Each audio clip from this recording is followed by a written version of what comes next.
दोस्तों, वास्तुशास्त्र में घर के अंदर सकारात्मकता बनाए रखने के लिए और सुख समृद्धि लाने के लिए कई महत्वपूर्ण उपाय बताए गए हैं।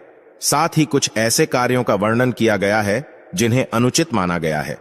आधुनिक जीवन शैली में हमारे जीवन में कई तरह के बदलाव हुए हैं। इसी कारण लोग अपनी संस्कृति को भूलकर कई प्रकार की गलत आदतों को अपना रहे हैं, जिसका असर उनके जीवन पर पड़ रहा है।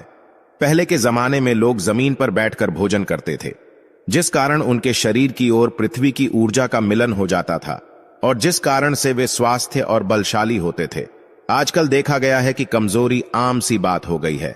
प्राचीन ग्रंथों में खाना खाते समय कुछ नियम बताए गए हैं जो हमें ध्यान में रखने चाहिए, और ये नियम वैज्ञानिक दृष्टिकोण से बहुत ही सही साबित हुए हैं।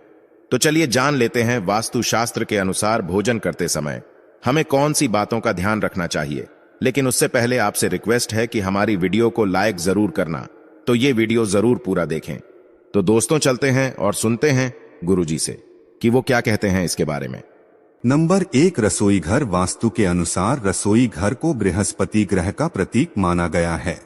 रसोई घर को स्नान गृह है या शौचालय के ऊपर या नीचे कभी नहीं बनाना चाहिए। रसोई घर को शौचालय के ठीक सामने भी ना बनवाएं। यहाँ तक कि स्नानगृह है या शौचालय की दीवार एवं भोजन कक्ष की दीवार भी एक दूसरे के साथ ना लगती हो।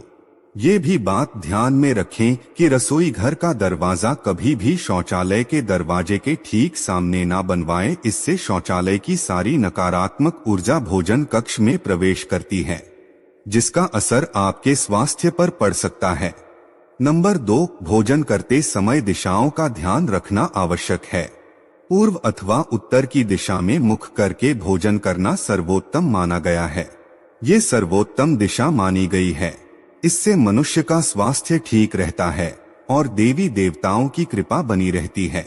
दक्षिण दिशा की ओर मुख करके भोजन करने से यश, मान, सम्मान की प्राप्ति होती है और पितरों का आशीर्वाद मिलता है।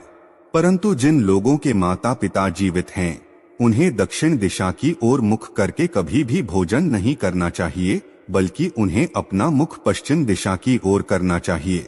वास्तु के अनुसार दक्षिण और पश्चिम दिशा के मध्य की दिशा की ओर मुख करके भोजन करने से पाचन शक्ति कमजोर होती है तथा पेट की बीमारियां हो सकती है। नंबर 3, भोजन की शुरुआत करने से पहले हाथ, पैर और मुंह धो लेने चाहिए। इससे आयु में वृद्धि होती है। गीले पैरों के साथ भोजन करना शुभकारी माना गया है। जल पंचतत्व में से एक है। जमीन पर बैठने से पृथ्वी और जल तत्व का मिलना स्वास्थ्य के लिए उत्तम होता है। इससे सिर में ऊर्जा का प्रवाह अच्छी तरह से होता है। साथ ही यह मन को शांत रखता है और क्रोध का नाश करता है। अग्न्य कोण की दिशा यानी दक्षिण पूर्व दिशा की ओर मुख करके भोजन करने से यौन संबंधी बीमारियां हो सकती है। इसके अलावा स्वप्न दोष भी होता है। नंबर 4, शास्त्र के अनुसार पालती मारकर भोजन करना सर्वोत्तम माना गया है। कुर्सी पर बैठकर टांग हिलाते हुए भोजन करना अशुभ माना जाता है। जिन लोगों को पैसे की तंगी होती है तथा धन कमाने की चिंता रहती है, उन्हें पश्चिम दिशा की ओर मुख करके ही भोजन करना चाहिए। इस दिशा में भोजन करने से व्यक्ति की आर्थिक स्थिति ठीक हो सकती है। नंबर 5, ध्यान रहे, टूटे फूटे अथवा गंदे बर्तनों में भी कभी भोजन ना करें। ऐसा करना दुर्भाग्य को आमंत्रण देने के बराबर है। अगर रसोई घर में टूटे फूटे बर्तन हो तो उसे तुरंत बदल दें। साथ ही भगवान को प्रसाद चढ़ाने के लिए तांबा, पीतल अथवा चांदी के बर्तनों का ही उपयोग करें। नंबर 6, भोजन कभी भी अपने बेड पर बैठकर ना खाएं। इससे अन्न का अपमान होता है। राहु अप्रसन्न होते हैं। बिस्तर रुई से बना हुआ होता है। रुई हमारे शरीर की ऊर्जा को निकलने नहीं देती है। खाना खाते समय हमारे लिवर की गर्मी निकलती है। बिस्तर पर बैठने से ये गर्मी शरीर में ही रुक जाती है, जमीन तक नहीं पहुंच पाती। इससे हमारा पाचन तंत्र और भी खराब हो जाता है। जमीन पर बैठकर भोजन करने से हमारे शरीर का तापमान सही रहता है। नंबर 7, भोजन खाने के बाद कुछ लोग थाली में ही अपने हाथ धोते हैं। इससे मां अन्नपूर्णा का अपमान होता है। साथ ही इससे चंद्र और शुक्र भी अप्रसन्न हो जाते हैं और घर से बरकत चली जाती है। इसीलिए भोजन करने के बाद अपनी थाली में भूल से भी हाथ ना धोएं। खाली में जूठन छोड़ना अन्न का अपमान होता है। इससे मां अन्नपूर्णा का श्राप लगता है। नंबर 8, सुबह सुबह रसोई घर में नहाकर ही प्रवेश करें और यदि संभव नहीं है तो अच्छी तरह से हाथ, पैर और मुंह धोकर ही रसोई घर में प्रवेश करना चाहिए। गैस जलाने से पहले मां अन्नपूर्णा का स्मरण करें और चूल्हे को नमस्कार करके ही भोजन बनाने की शुरुआत करें। नंबर 9, आपके रसोई घर में नमक, हल्दी और चावल ये तीनों वस्तुएं कभी खत्म नहीं होनी चाहिए। इन तीनों वस्तुओं का शास्त्रीय और आध्यात्मिक दृष्टि से अत्यंत महत्व होता है। इन 3 वस्तुओं में से एक भी वस्तु यदि हमारे रसोई घर में समाप्त हो जाती है तो इसे अशुभ माना गया है। नंबर 10, रसोई घर में पीने के पानी का घड़ा उत्तर पूर्व दिशा में रखना चाहिए और ये भी ध्यान देना चाहिए कि पानी का घड़ा हमेशा भरा हुआ होना चाहिए।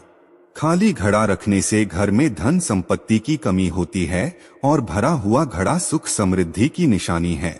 शाम के समय भगवान के पास दिया जलाने के बाद हमें पानी के घड़े के पास भी दिया अवश्य जलाना चाहिए। इससे घर में सुख समृद्धि आती है। खाना बनाते समय पहली रोटी गोमाता की और आखिरी रोटी कुत्ते के लिए जरूर निकाल कर रखें और प्रतिदिन उन्हें खिलाएं।